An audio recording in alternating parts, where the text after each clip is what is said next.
Hey, what's up? Welcome back to Age 40 Years. My name is Greg, and today on the desktop we've got big, big small batch.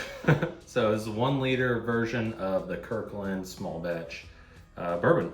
My warehouse recently just got this in, and I was there and was talking to the guy, and he said, I love this small batch. I bought a case today, the guy who worked there. And I said, well, if it's that good, I better buy it. Two. So I did pick up two. I also have an unopened liter of the bottled and bond.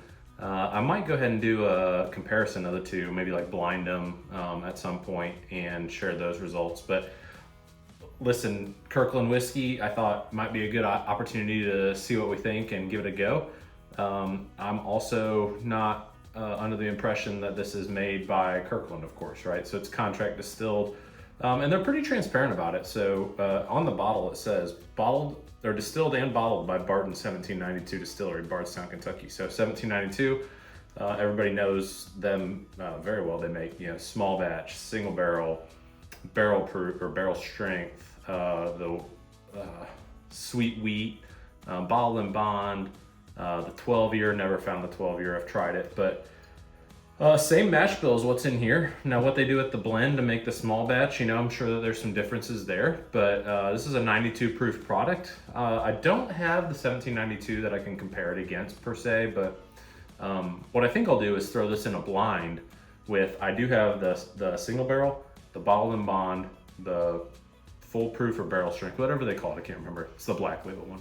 And the sweet wheat. I think I'm gonna do a 5-way blind, and instead of having the 1792 small batch, I'm gonna throw in the Kirkland small batch and see how it does. But this is a 1 liter bottle for $19.99.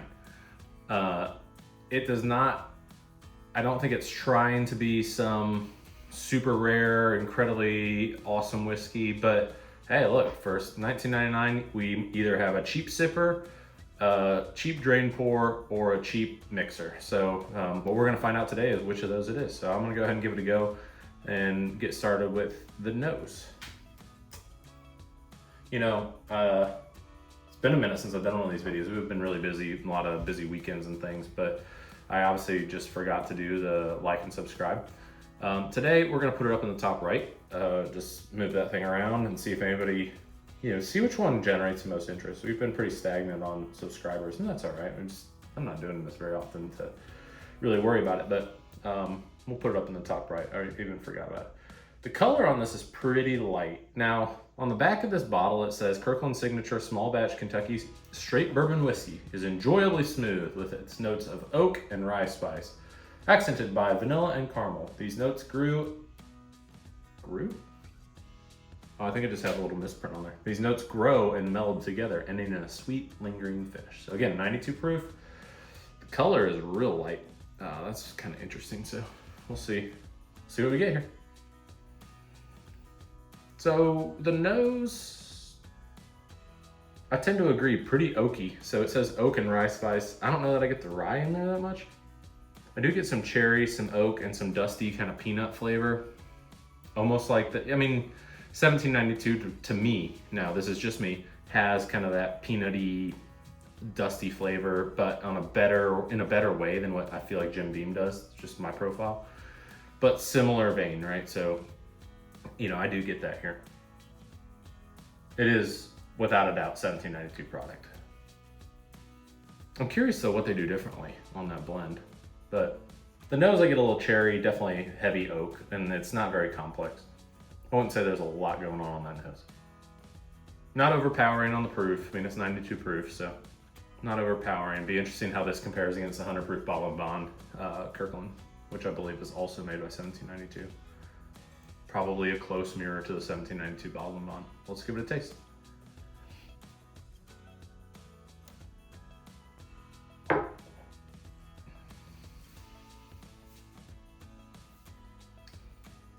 Okay.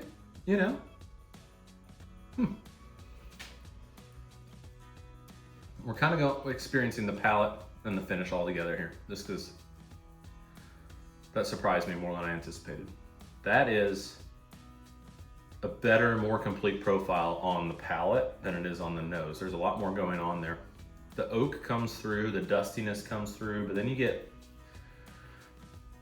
this is gonna sound strange, but like a charred butterscotch. I don't know if that's a thing, but it's like a little charred butterscotchy vanilla there on the back side of that palate.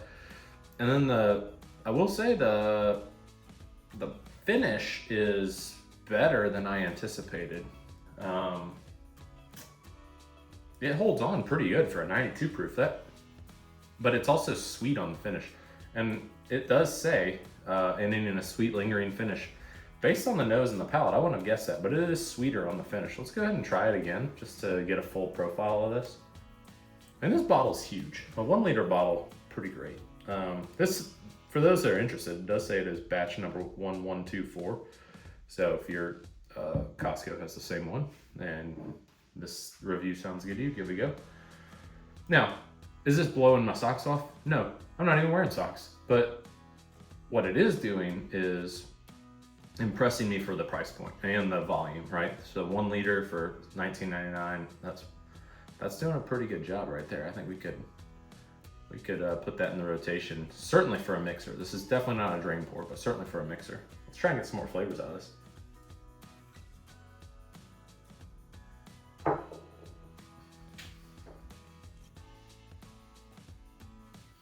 Yeah, that's a really nice palate. I mean, you gotta keep in mind what we're dealing with here. It's a really nice palate for a $20 whiskey. If you discounted this down to a $7.50, it'd be a $15 bottle, right? So $15, $7.50, come on, that's really good. When you think of like 1792 small batch, that's probably a $35 bottle, maybe. Of course, Costco does everything at, trying to be affordable as they can. At least that's what I think. The hot dog meal, certainly the case. I wish I'd have gotten one of those Kirkland, what was it? I think it was a rare character, Kirkland hot dog edition, whatever. But listen, okay, we're gonna do a final review of this. Again, I would say on the nose is the worst part of it. It's the weakest part of this. It's not very complex, not a lot going on. Oaky, dusty, a little bit of cherry. You get into the palate and the finish, and it's got a really nice, more enhanced profile in that palate. The finish has a nice hold on the back end.